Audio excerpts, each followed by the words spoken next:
Hello everyone, I'm Alan, also known as McLaren 2009, and today I am continuing my journey on Sherman Hill in Train Sim World 3.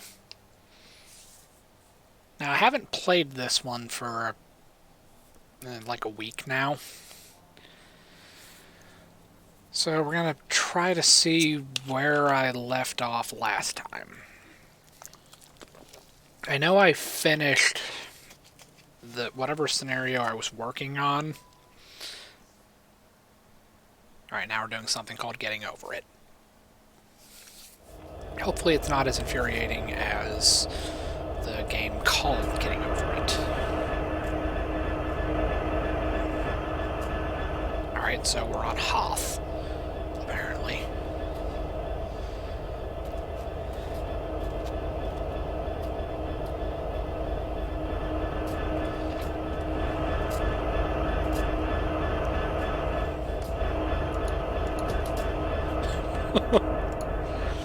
Alright. We still don't have a conductor.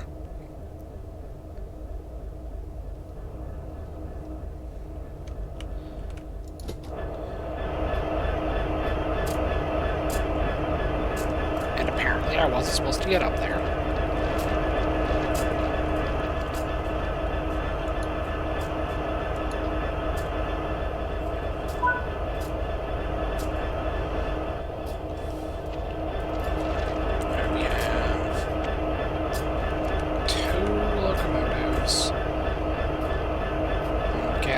SD70s.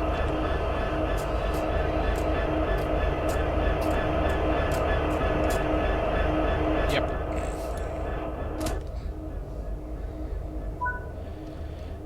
Okay, let's start with fixing this.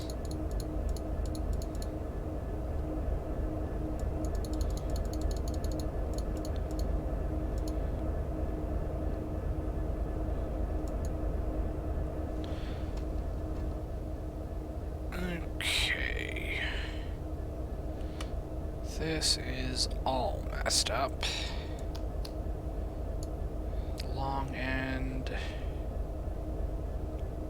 Run.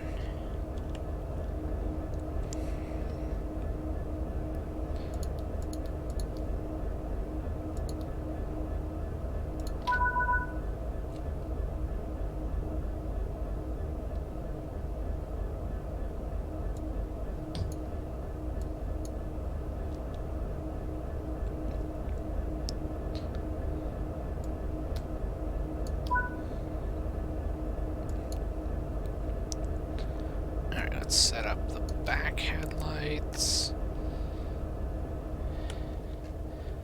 We can't get moving yet because we haven't done anything with the trailer locomotive yet.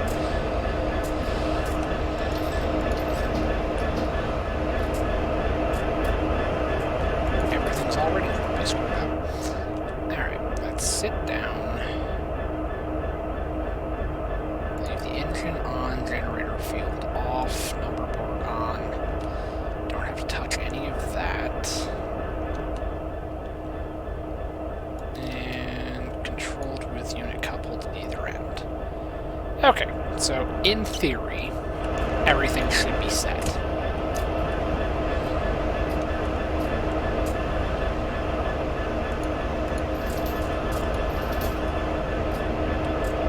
What's the schedule look like?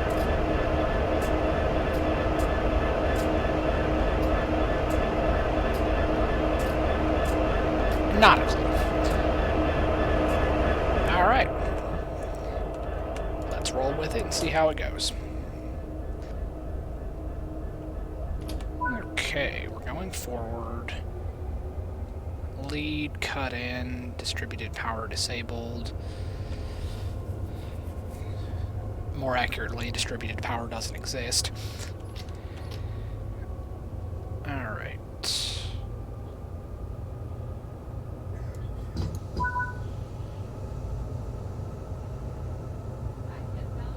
When you're ready, start to head up to the summit. Alright. rolling.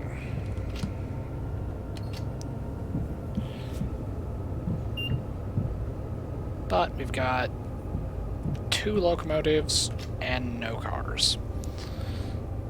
So we're just going to hope for the best.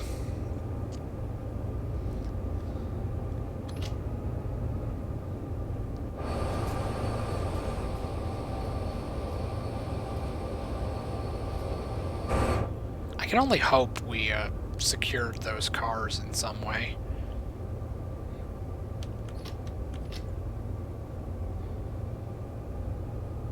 Like my non-existent imaginary friend conductor, like, went back and tied a couple of the handbrakes. I mean, I kind of have my doubts, but here we are.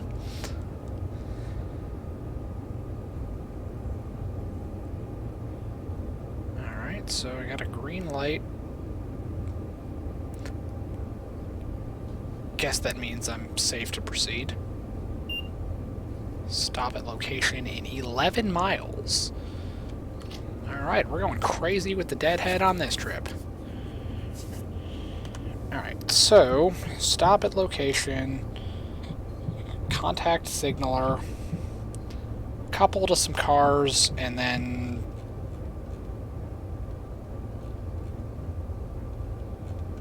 turn everything off, then switch to the other side, move. Okay, this one's gonna be weird. I'm calling it now.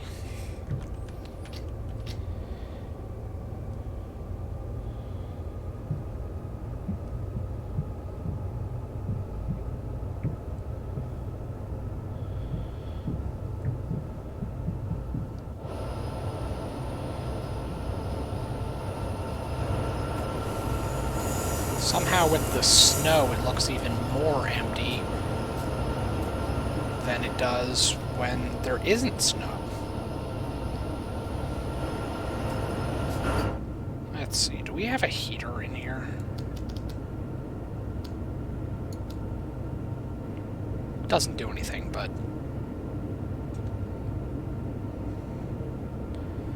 it's a nice thought.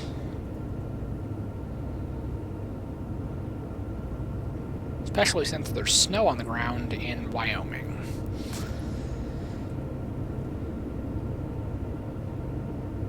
So it's probably a little cold here in the cab.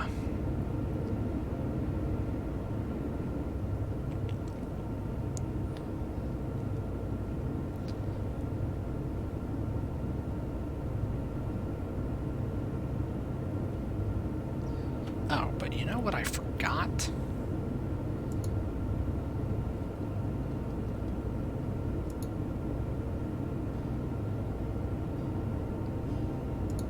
Forgot about my background music.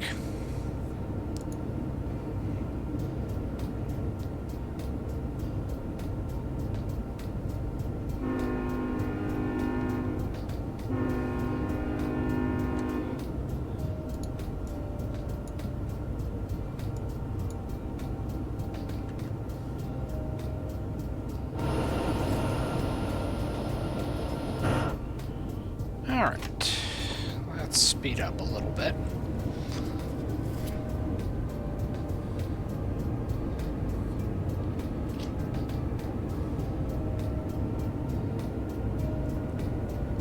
I don't have the slightest idea what's going on with this scenario. I've just got what happens when I press the T key to see what the schedule or timetable looks like, and it looks like this is going to be another bizarre one.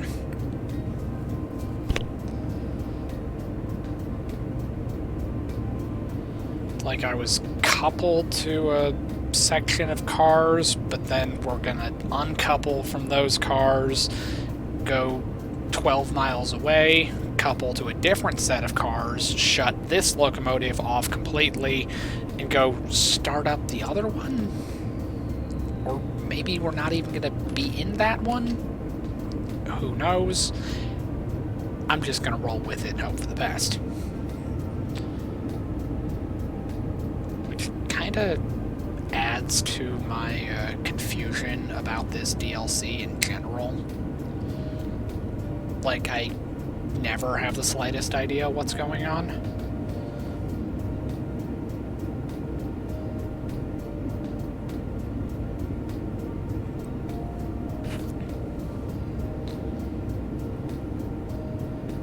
But yeah, I haven't played this game for a little while, so I figured it was time to stream this one again. Did a stream earlier in Derail Valley. Now I figured I would go up to Train Sim World and continue with the adventures there. And then I figured since I was going back into Train Sim World, I would go back to Sherman Hill and continue my journey there. It was either this or actually do the proper Train Sim World 3 and do the Cajon Pass, which unfortunately is the only route I have from 3.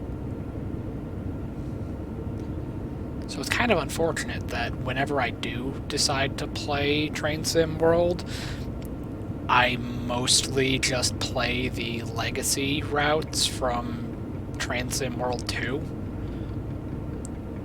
It's almost like, aside from the tutorial world, I don't actually play 3.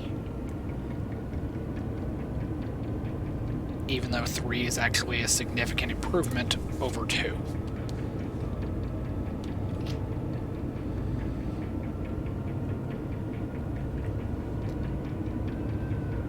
But as bad as it probably sounds, if you're like me and you stick to the freight routes in North America, you're probably going to be consistently let down by Train Sim World.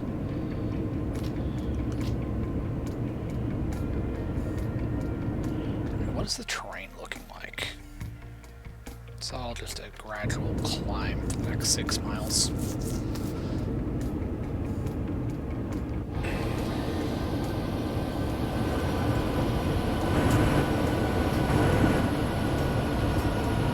Okay, clearly, I don't know if this is a thing in the railroad, but like roads are cambered so you can take corners faster. It's kind of gradual, it's nothing extreme, it's not like racetrack angles, but it allows you to corner faster. Given how train cars are mounted on the trucks, the only thing holding them in place is just gravity around a pin at the top of the truck, right? So why, with the only thing keeping you on your wheels being gravity and friction, why would you make the track bank? Like, why, when I look out here, is the train listing? Not at the moment, we're on a straightaway, but, like, why is it, like, leaning? That just seems very, very weird to me.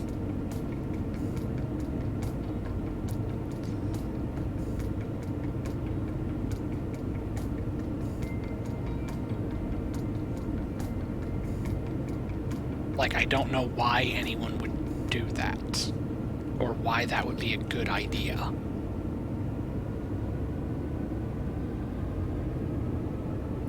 Because trains are just every bit as top-heavy as a truck is, so what's stopping us from just capsizing?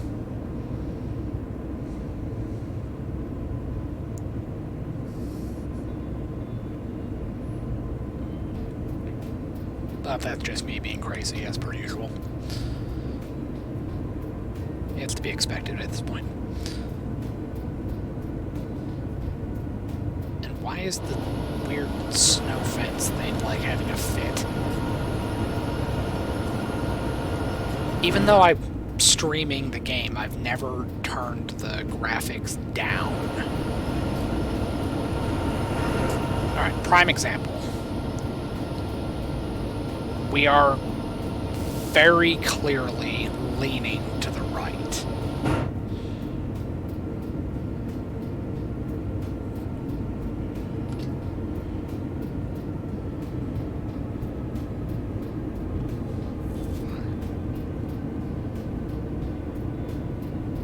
But yeah, having never turned down the graphics, even when I started streaming the game, when you see like the fence thing just start like glitching out, just going crazy, it's why I was saying the other day,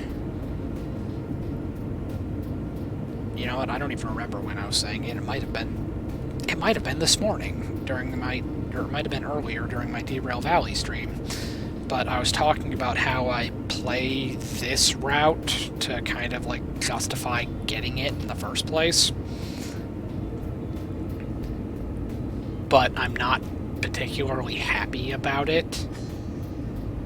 Like, I don't think this route looks very good compared to the other ones in my collection. And then there's stuff like that where, like, sections of track are just, like, missing. Granted, it's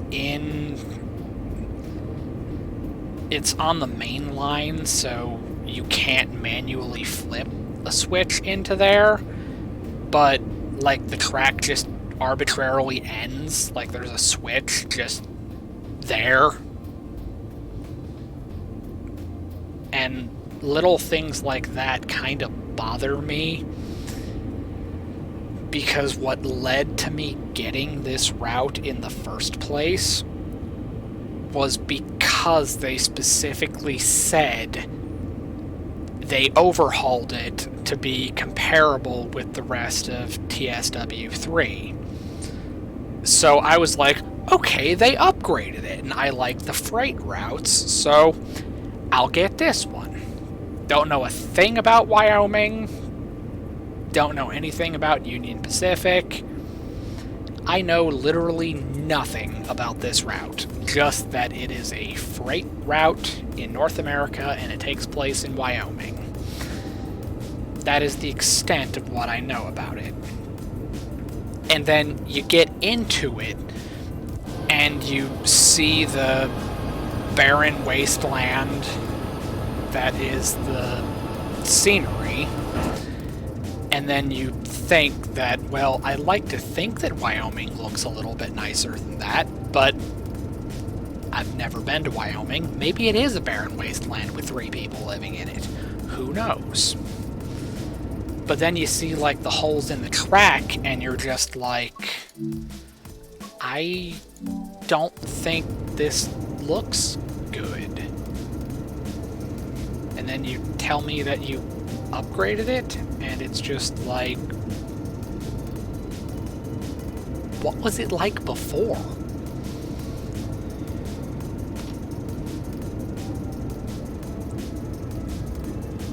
Then I had to save there in case I accidentally come in hot during this last 4.4 miles and blow through a signal again. Even though that's pretty hard to do with just 2 locomotives and no cars. Really shouldn't even need the train brake to stop. Not like it would help much anyway. We could probably stop with just the Independent.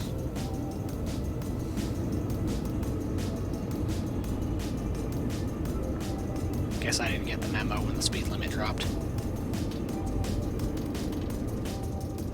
Or more accurately, I was just ranting about the game and how I will never get a sponsorship from Dovetail Games because they'll probably put like a bounty on my head or something.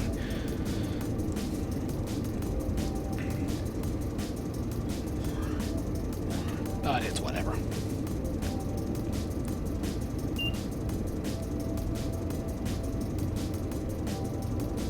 Still no idea what that thing does. I know it beeps when the signals change, but it doesn't correlate with what signal it changed to. Like, I just passed a yellow signal, but that one says green.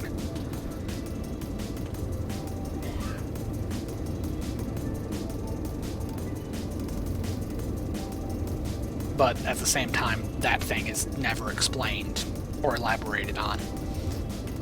They just put it in there. I'd imagine it does something, or at least I would hope it does something.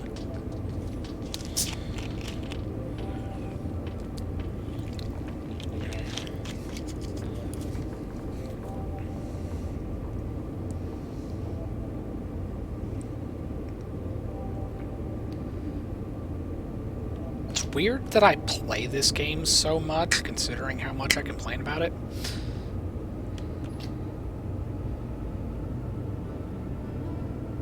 But at the same time, what other options do I got?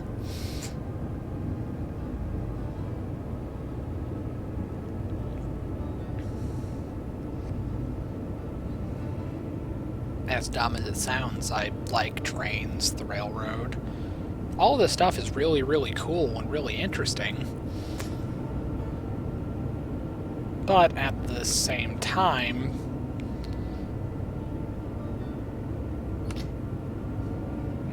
it's just like, what other games can I interact with mostly detailed models of real equipment? Like, the one that I've been playing an insane amount of time in the last week has been Derail Valley. I've been pretty much only playing it on stream and still only playing it in VR. But nothing in Derail Valley is a realistic representation of the stuff I've actually worked around or will potentially work with in the future. Whereas this actually has the real things that I've seen and will potentially interact with in the hopefully near future. But I have a lot more fun with Derail Valley, even though I play it pretty much exactly like I play this. Like, Derail Valley, they pretty much encourage you to break stuff and mess things up horribly. And it's almost every bit a crazy physics simulator as it is a train simulator. And then this, you're not allowed to mess up anything. If you blow through a signal, you just failed the scenario. You get points for staying under the speed limit, getting to objectives, and you get action points and all that fun stuff.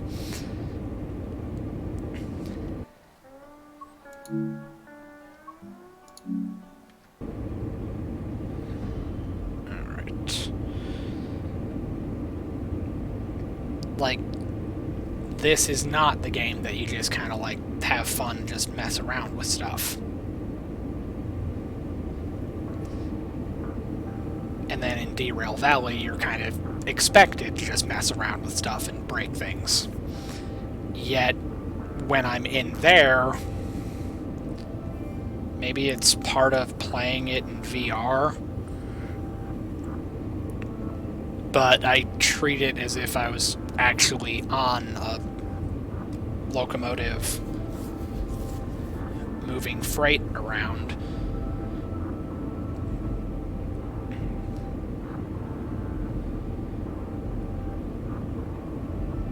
And then, like, even today I had a the physics glitched out on me, and 2 of my cars got just destroyed. They didn't get derailed, they just got destroyed. Something in the track just broke 2 of the cars.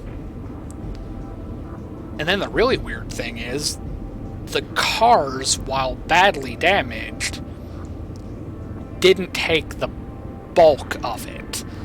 Most of the problem came from the intermodal containers on top of them. They took most of the damage. Like, somehow the track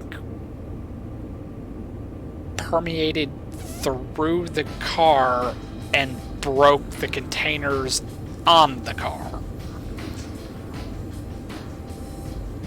And the only thing that happened for me is something somewhere came uncoupled, and I had to automatically recouple it because I walked past the cars that got damaged, but they didn't show up as being uncoupled on my end. And then there was like an invisible wall that just stopped my train dead on the tracks. And then I go turn in the job, refuel my locomotives, and then go back to the station to pay off the environmental fees. And imagine my surprise when I get a $50,000 fee talking about how the last freight job just got absolutely annihilated. So then I go back and I'm just like, okay, well, if I broke the car, let me walk over there and see what did I break. And that was when I found the 2 very badly mangled cars. It was a mess.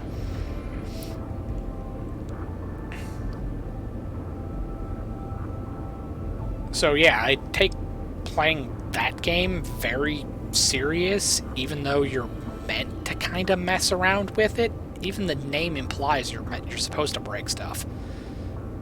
Yet I choose not to break stuff, and I choose to treat it as if it was real. And then I take this one seriously as well, but I find myself getting let down by it a lot.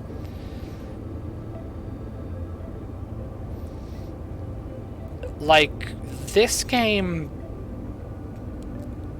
has like a bigger development team behind it. It's a lot more like aesthetically pleasing. It's a prettier, more polished game, yet it still has some glaring like bugs and issues and just things that I particularly don't like.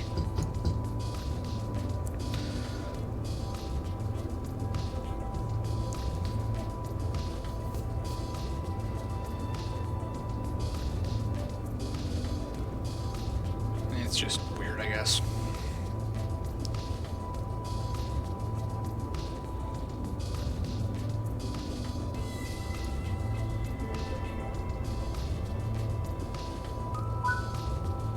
Alright, we did something.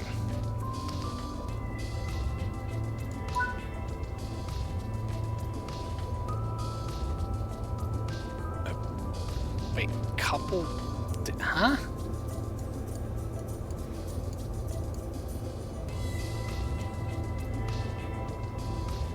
You want me to couple these locomotives onto those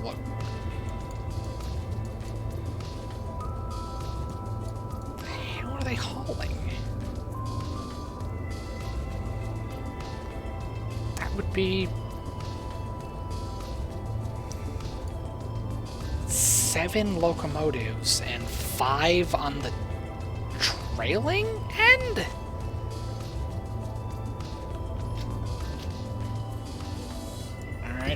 Sure.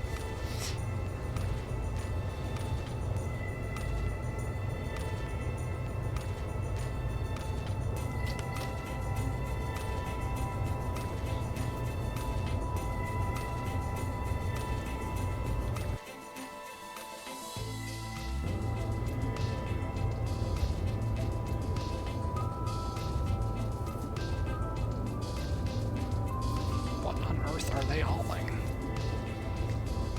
Because you look at the map, that's not a long train.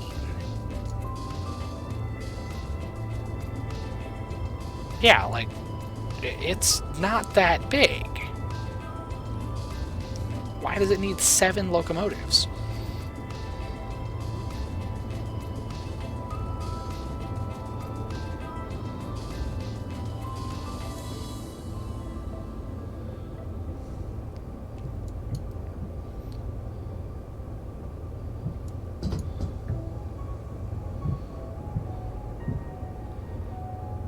We're 1,000 yards away.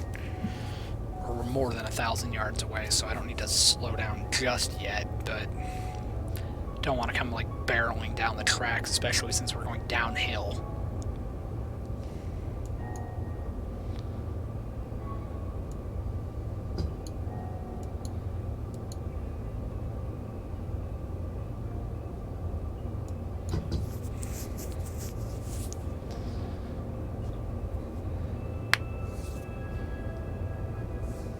Yeah, it's 65 cars.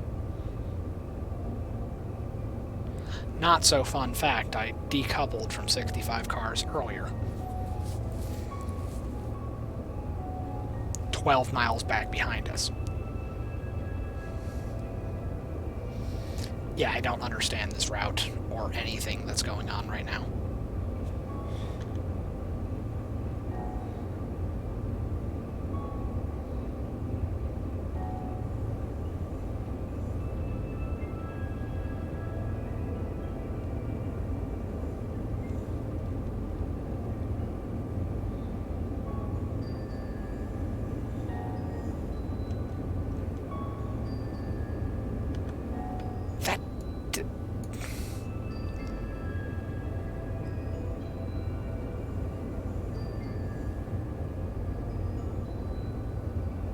Okay.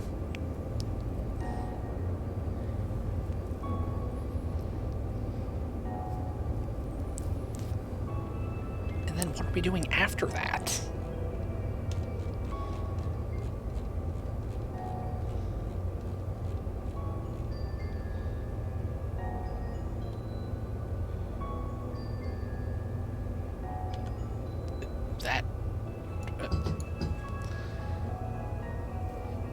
Yeah, I do not understand this scenario.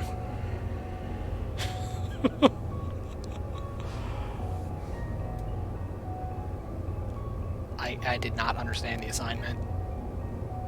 I just hopped in, said continue my rail journey, and let's just go.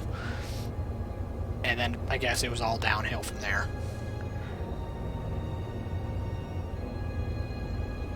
So I'm gonna couple to this, turn this off, go to a different locomotive, turn it on, then uncouple,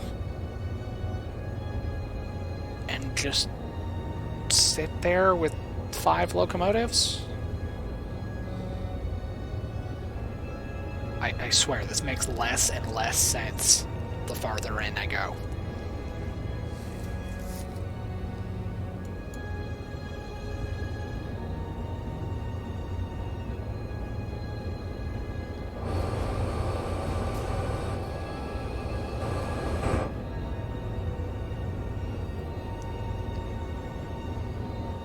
It's like, yeah, the deeper we go, the weirder it gets.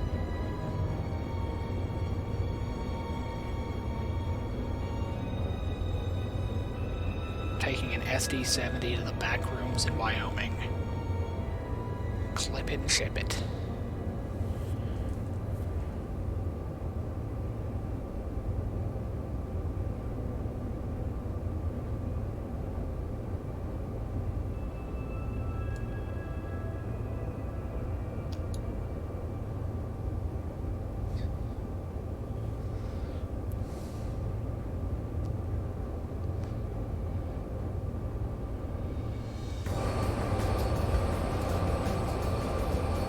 I already said when we started, when I looked around and saw there was snow on the ground, I was like, alright, coming to you live from Hoth.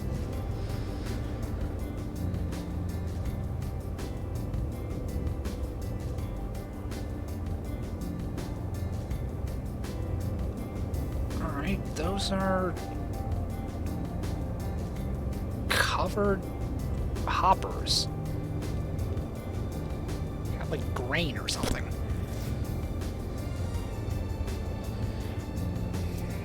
Alright, but we're starting to close in, so we want to get under 5. You know, I should probably look to see if that is open. Cut bar.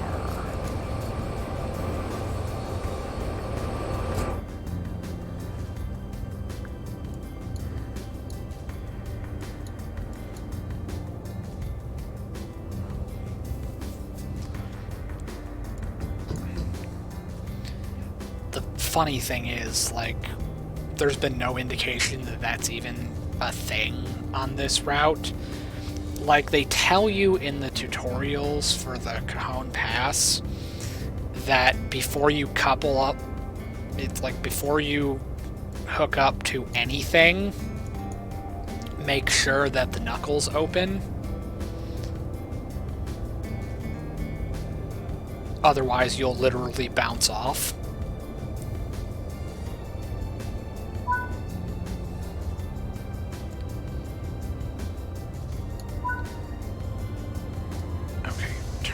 To handle off.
From unit coupled at either end.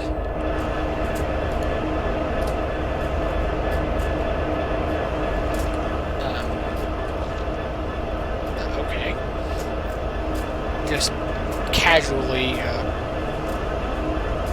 no clip through reality, just phase through the guardrail. It'll be fine, it'll buff out.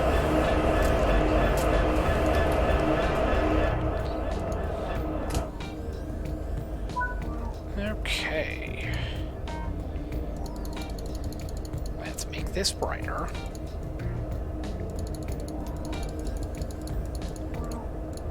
Because there's no way to automatically do it.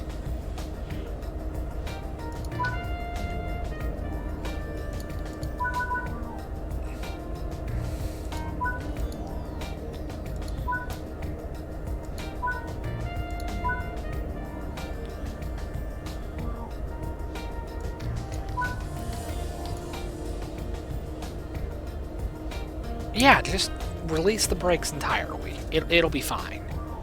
Jesus, take the wheel. You don't want to just say to hell with it and just, like, let it roll. No, set the fucking independent.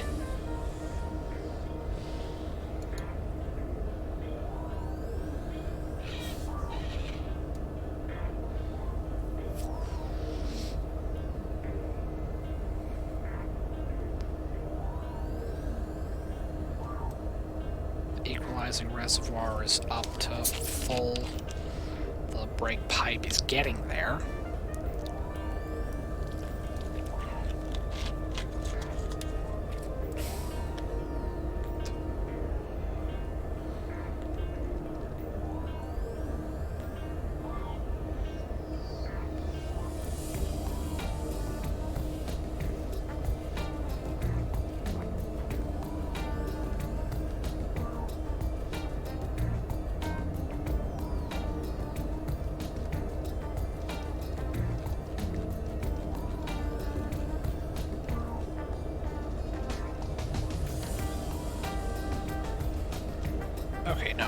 coupled from 40 cars, not 60. Okay, it gets even weirder.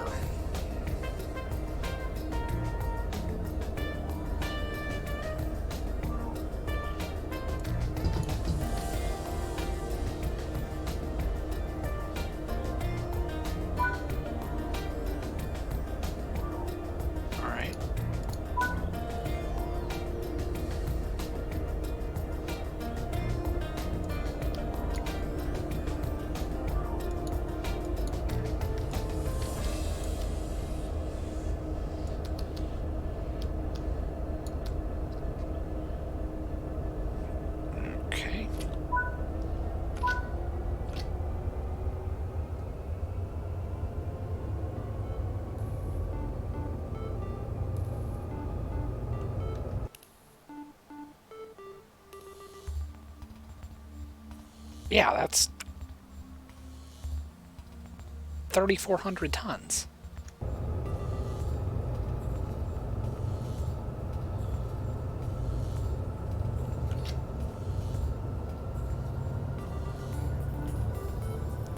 I'm still wondering, why do we have 7 locomotives?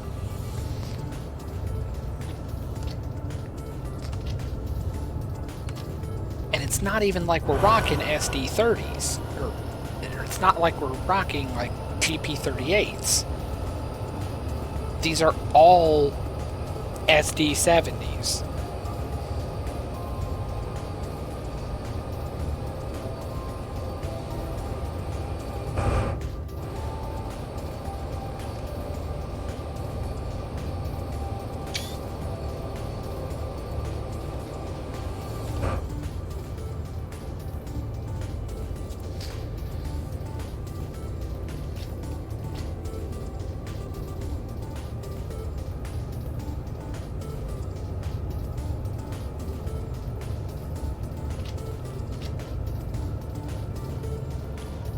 So stop.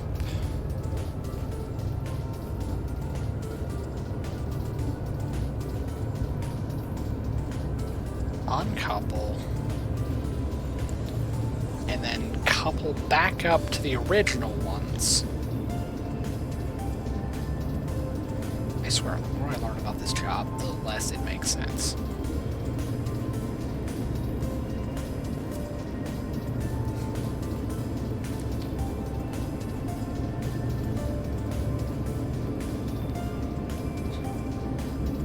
That's why the scenario is called Get Over It.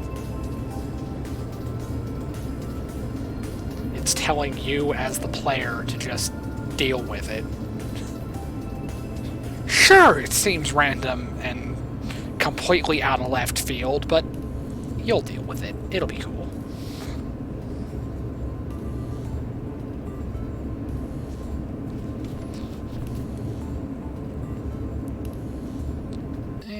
Double check this. It's going uphill, and then it won't be anymore. And then it'll be all downhill for the rest of the trip. Still no conductor.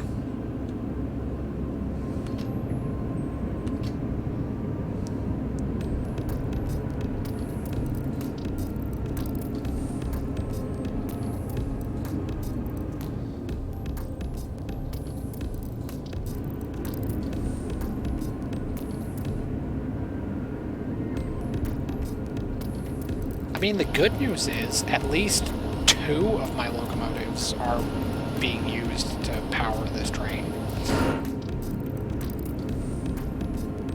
The rest of them are completely useless. They're just adding on to the dead weight.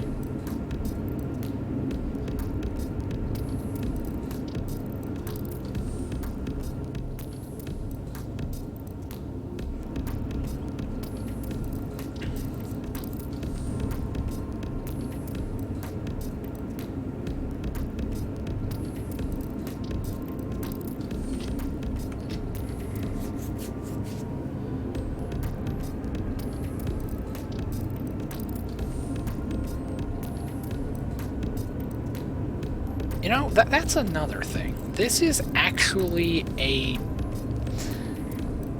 scripted scenario.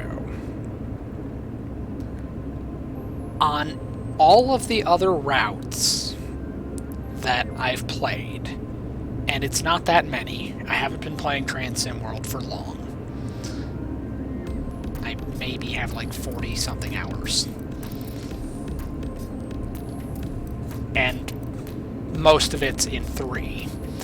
But the other routes, when you do one of the scenarios, some of them actually have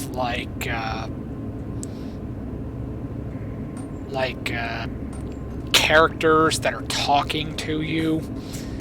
They actually tell you what you're working on, what you're doing. This didn't happen with this scenario. Like, I should be able to look at message log.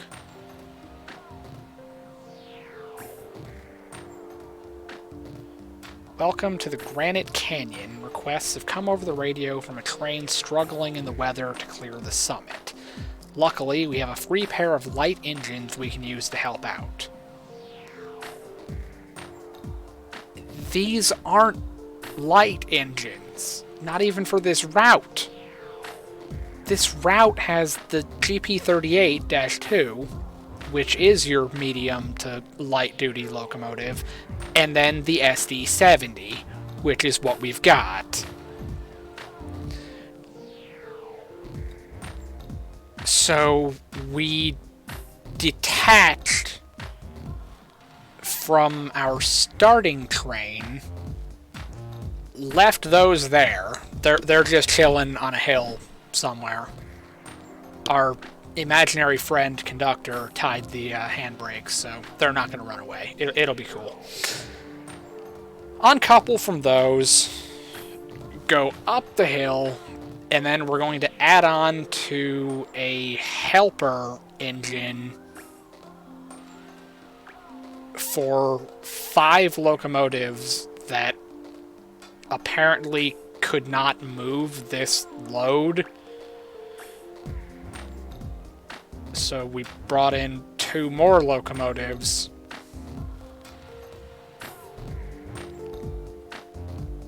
Even though I didn't touch the settings in any of the other locomotives, so they're not even helping with this load. Like, you already know it's not set up to have the engine running. So we turned on banking comms in hopes that the 2 at the other end are listening. But these 2 locomotives can carry this train by itself, yet 5 in the scenario couldn't.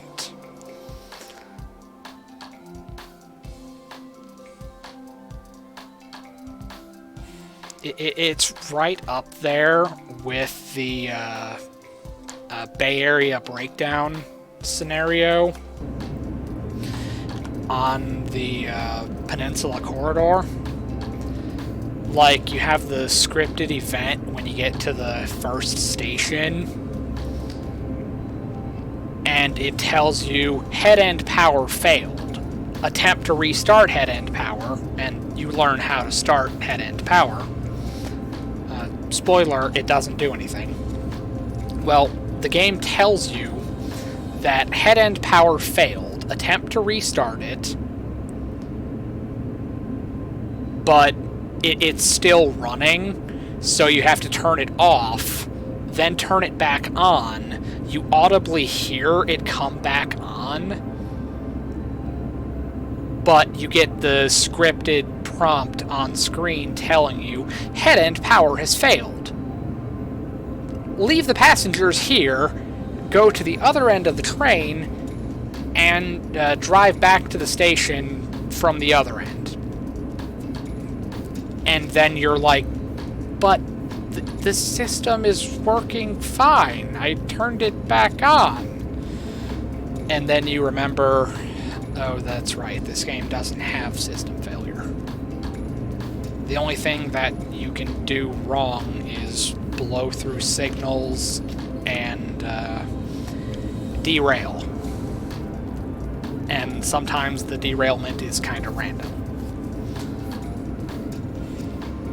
But that's like the extent of what can go wrong in this game.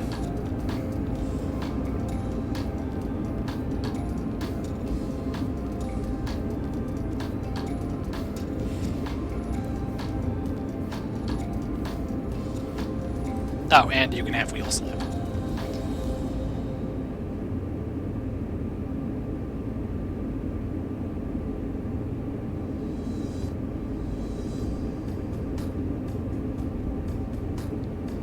But that's like the bare minimum. You might also be able to overheat the traction motors, but definitely don't quote me on that.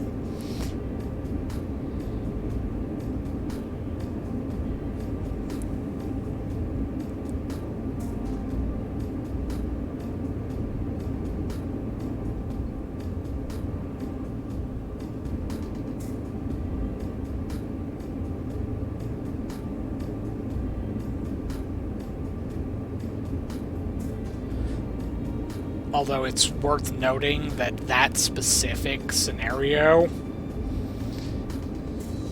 there's an achievement in Train Sim World 3 for completing that scenario. I've done that scenario 3 times now in Train Sim World 3.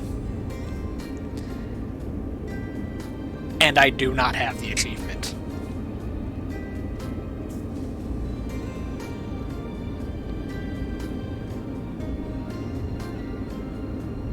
It's like the dumbest thing to get upset about, but here we are.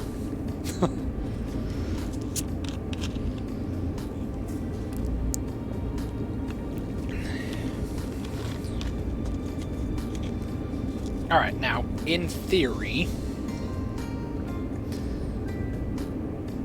if I need to, it's been way more than 10 seconds, so I can turn on the dynamic brake. Let's go to 3.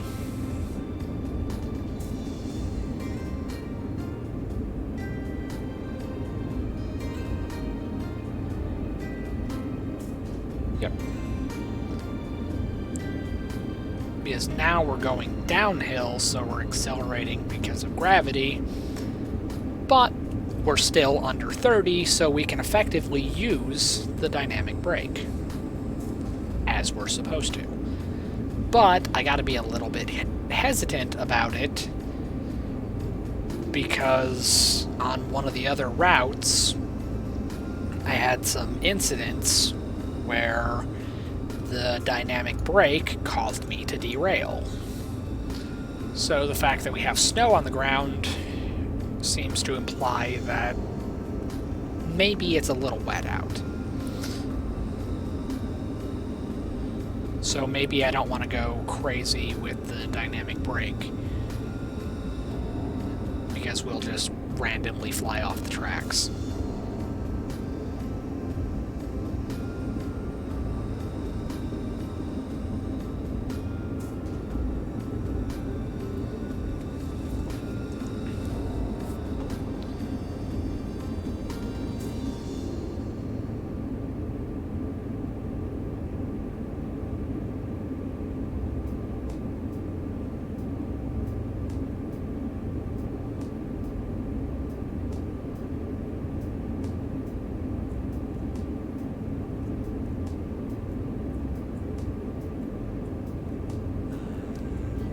So the SD70 is made by EMD.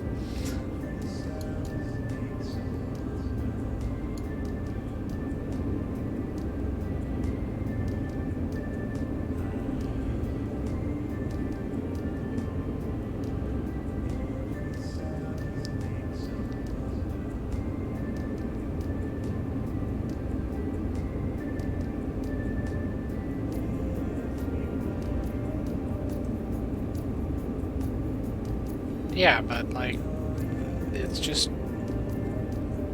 weird. Continuing with what I was saying about how it's kind of a letdown that there's no NPC conductor sitting over there judging me. There are no, like, voice actors telling me what's going on in the scenario. Like, I'm really having trouble finding redeeming qualities about this route. It's just kind of disappointing to me.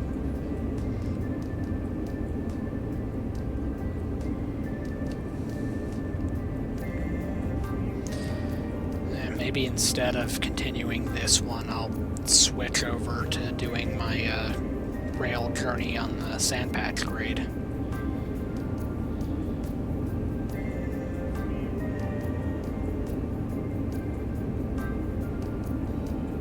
Already completed the journey for Horseshoe Curve, so now it's just I can do the couple hundred timetable events. And that would be pretty cool. Especially since the bugs that I was encountering in 2 with a few of the missions on the Horseshoe Curve, those bugs seem to have been fixed by Train Sim World 3.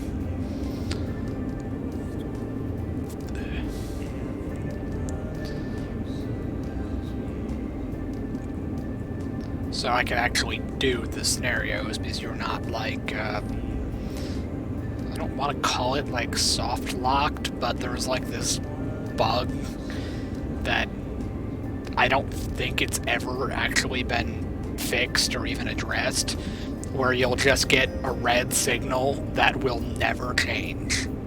There is nothing on the track, nothing blocking your path, it's just the red light will not change. Luckily, that specific problem, I haven't seen it in 3. I've got other problems with 3, but that specific one, I haven't seen it yet.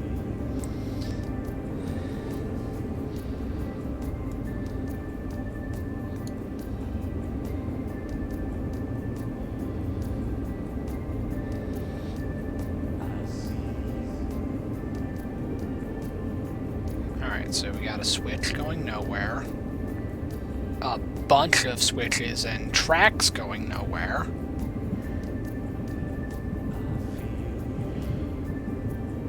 It's just whatever.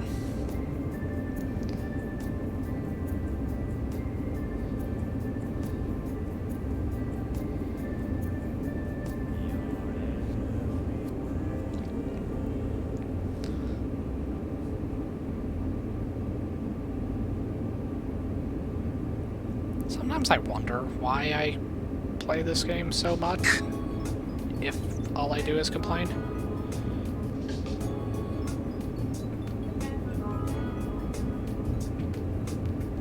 It's kind of like I'm just shouting into the void anyway.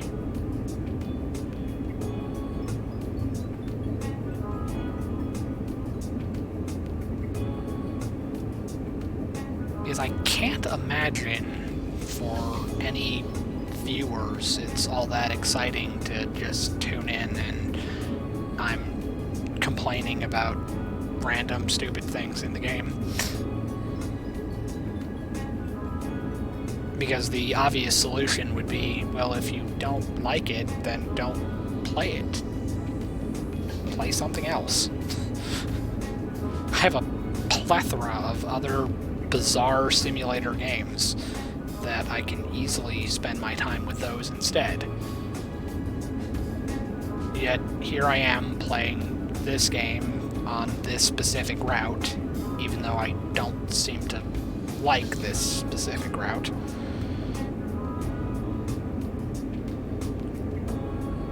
Generally, I like the game, it's just I'm not too fond of this specific route.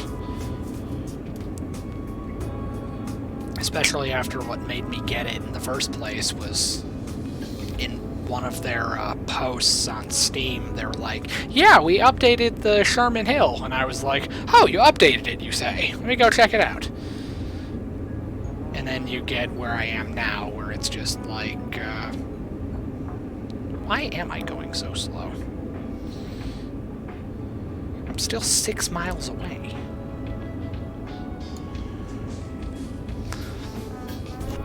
Yeah, where it's just like,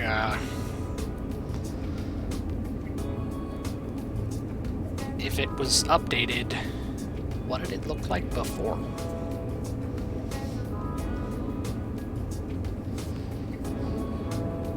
Yeah, but that's just me being picky and wanting too much, I guess. Where have I heard that before?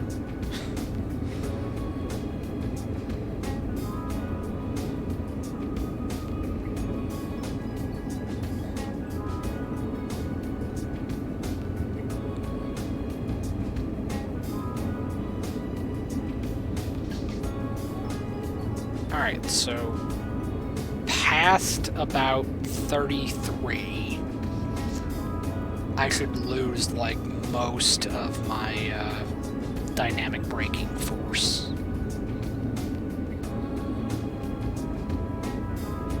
In theory.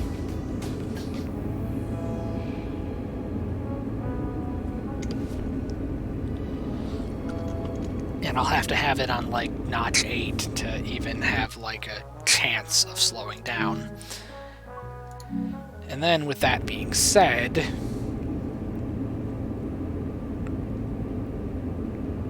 I have to worry, is that going to cause me to derail? I don't know. It might not.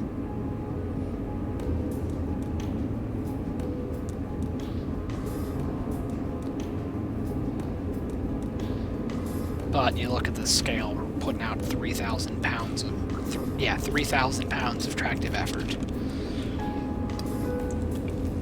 in the opposite direction.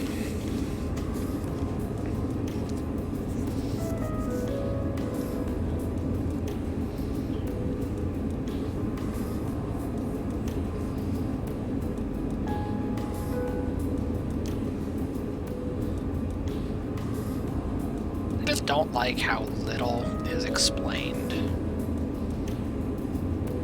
That being said, a lot more is explained in the tutorial for 3.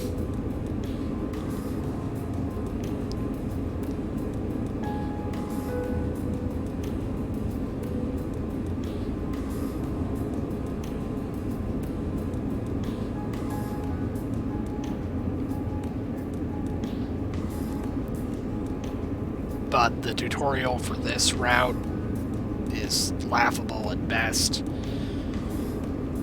Sand patch grade is pretty good, and horseshoe curve is pretty good. Even all of the tutorials for the Peninsula Corridor, those ones are pretty good.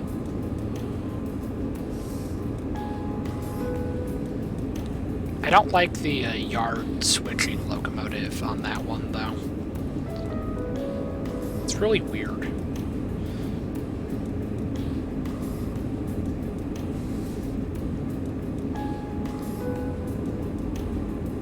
Although, that being said, the only thing I think that's weird about it is the fact that the cab is at the back. You come in the front, or you enter the cab from, like, the front side, but everything, the controls are facing, like, forward, but everything's on the back, and it's just weird when you get in it. And I did that tutorial, and I was just like, I don't like it. I understand this is the type of thing they really use. I just don't like it. I think it looks weird. And then I don't like the cab cars. Not for any particular reason, it's just that I just don't like them. But I don't have to deal with them too much because I generally don't do the passenger routes.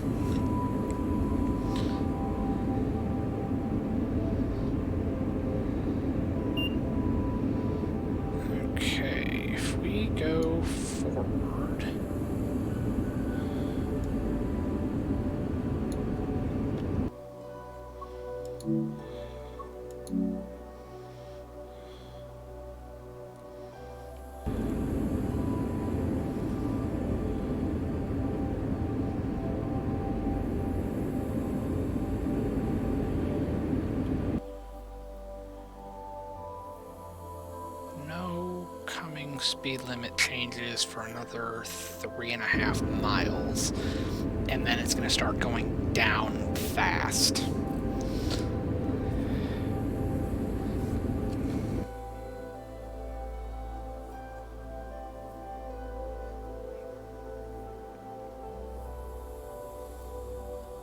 Yeah, it's going to be weird. Alright, so we're going to keep braking like we are now.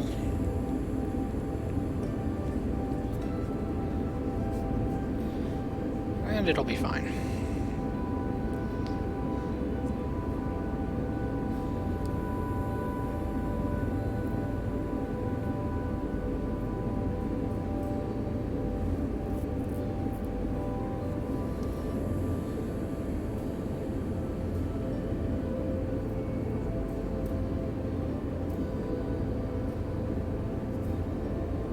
Although what's weird is I don't even know what route tasks there are for this route.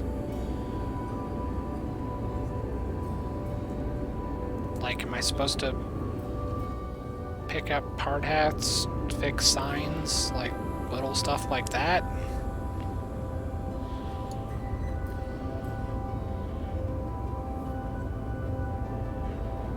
In between the endless void of empty space? Who knows?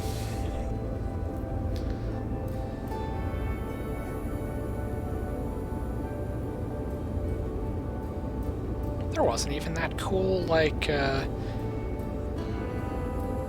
interactive, like, movie introduction to the route. Or at least I don't remember it.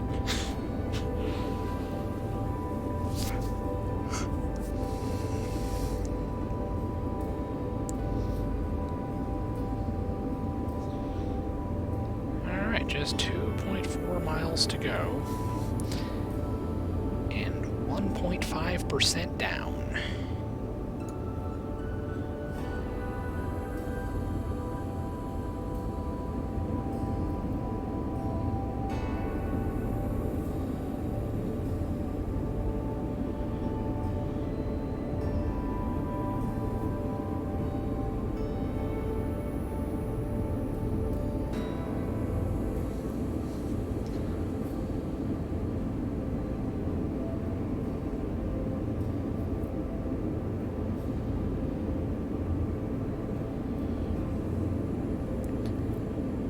I'm gonna try my hand at setting up a stream schedule.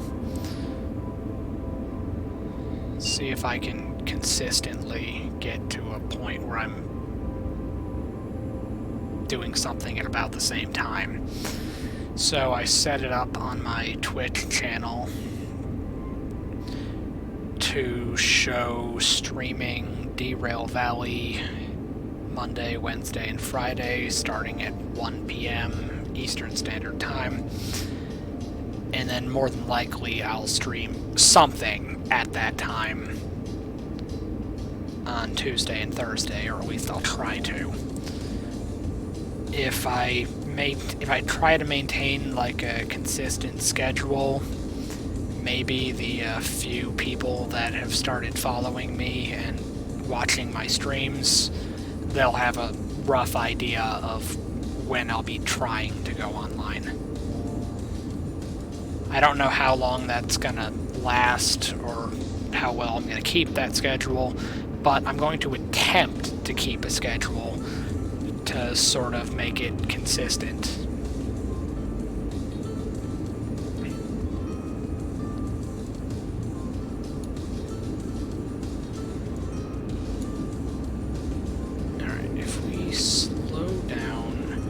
Just using the dynamic brake for now.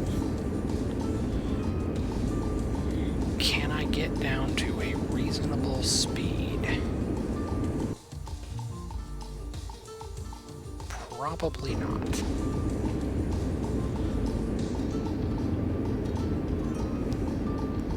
Especially considering how far away the yard is. Where the speed limit's even gonna matter.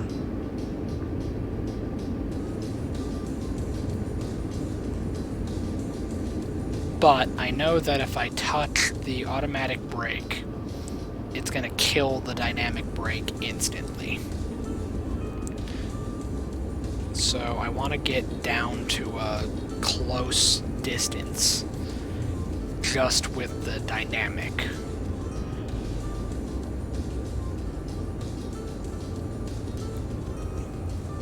Then I can kill the dynamic brake and just coast in the last couple of yards.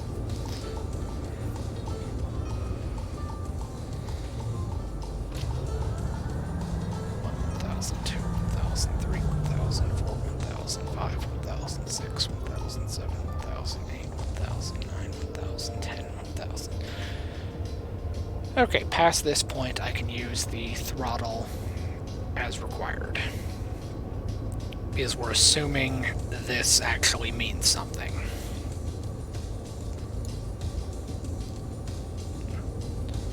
Now that's putting a lot of faith in the game to actually make the systems do anything,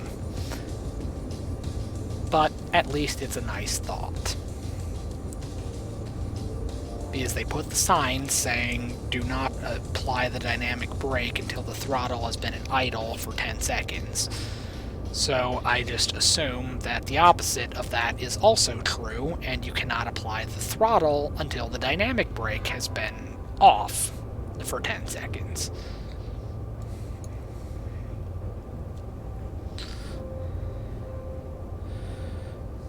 Alright, just 1,000 yards.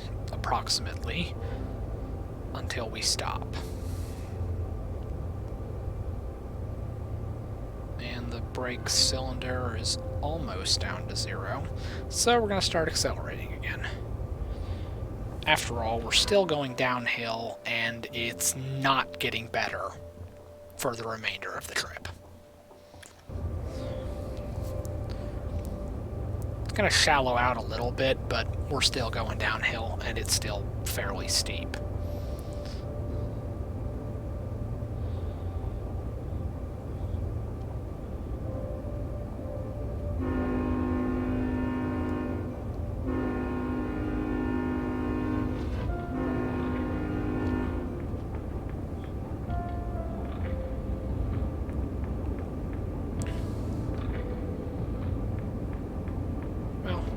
At least the good thing is, I think the snow's a nice touch.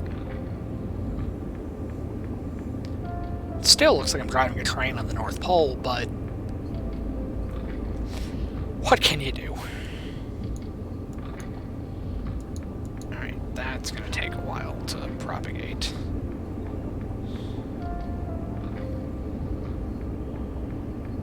Through 65 cars.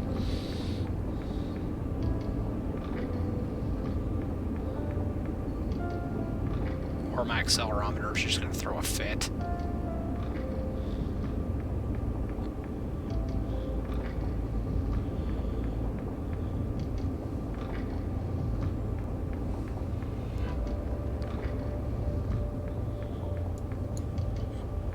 Alright.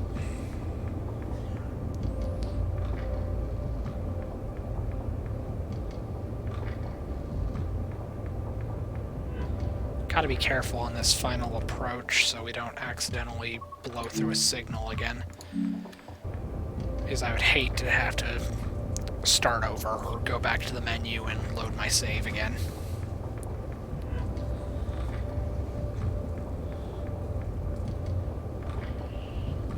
Upset would not begin to describe losing an hour and 15 minutes of work over something stupid like that. But with the way that I start, like, ranting and borderline monologuing about my perceived problems with the game that I'm still playing, it tends to happen.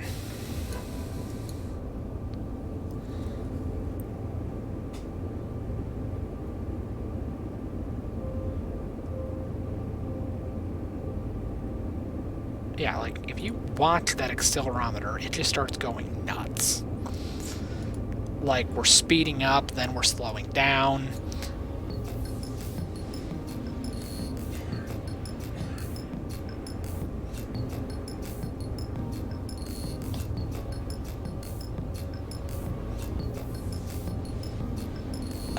the sign.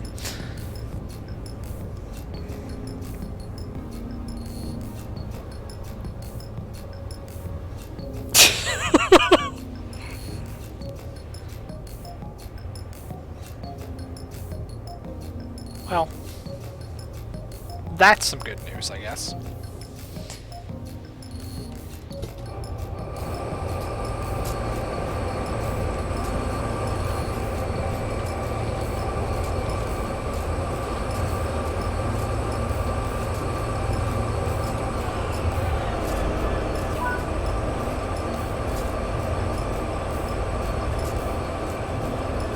Is there a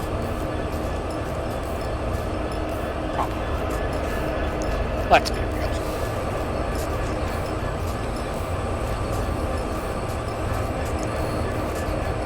There was never a second engineer.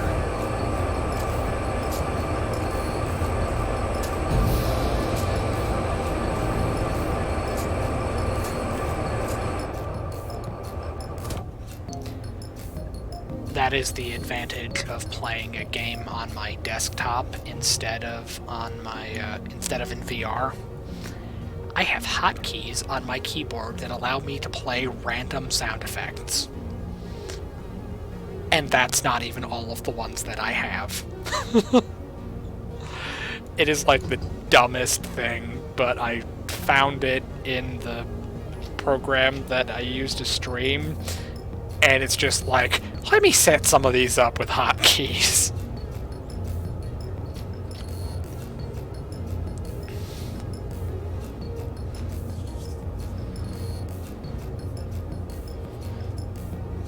It is like the dumbest thing, and I'm so easily amused, but I love it.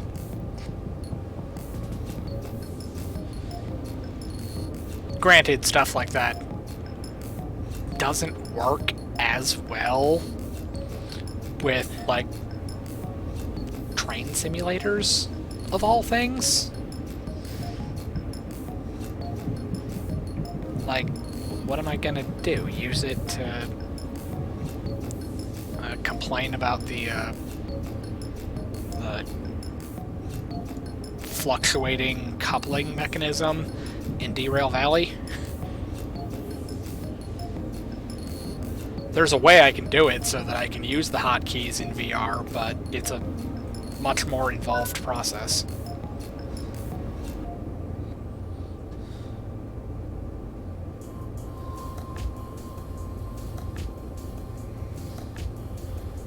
Yeah, it's not easy to get that set up.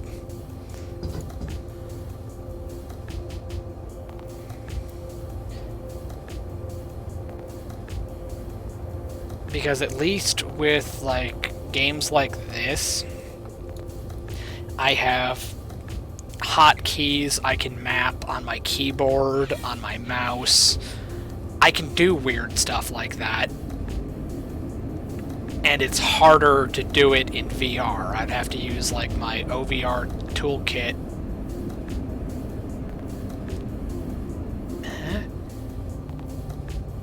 Yeah, I would have to use the OVR toolkit and then have, like, another window open, which causes some problems with my computer since my computer's kind of old.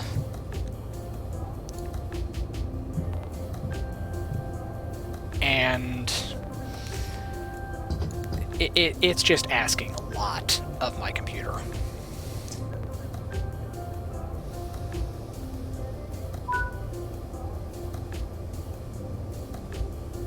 Let's see how you did.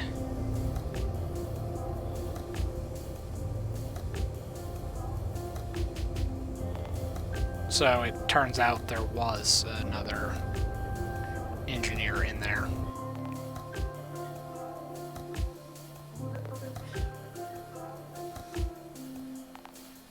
Hey. All right.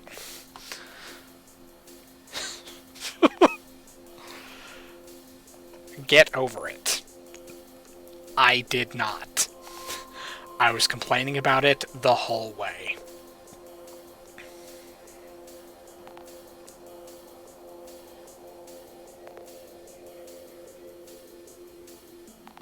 Okay, so I leveled up the SD70, but I didn't.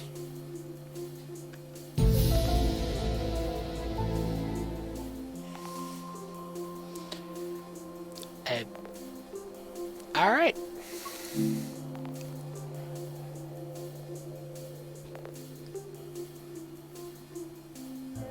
Super fruit.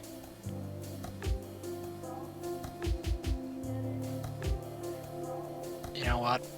I will deal with that another day. Since this is now my second stream for the day, it's almost 9 o'clock.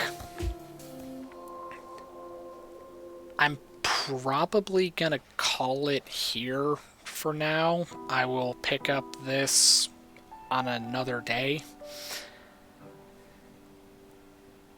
But this has been the Sherman Hill route from Train Sim World 2, made compatible with Train Sim World 3. So, this is Train Sim World 3. And me ranting and complaining about it for an hour and a half. So, thank you all for watching, and have a nice day.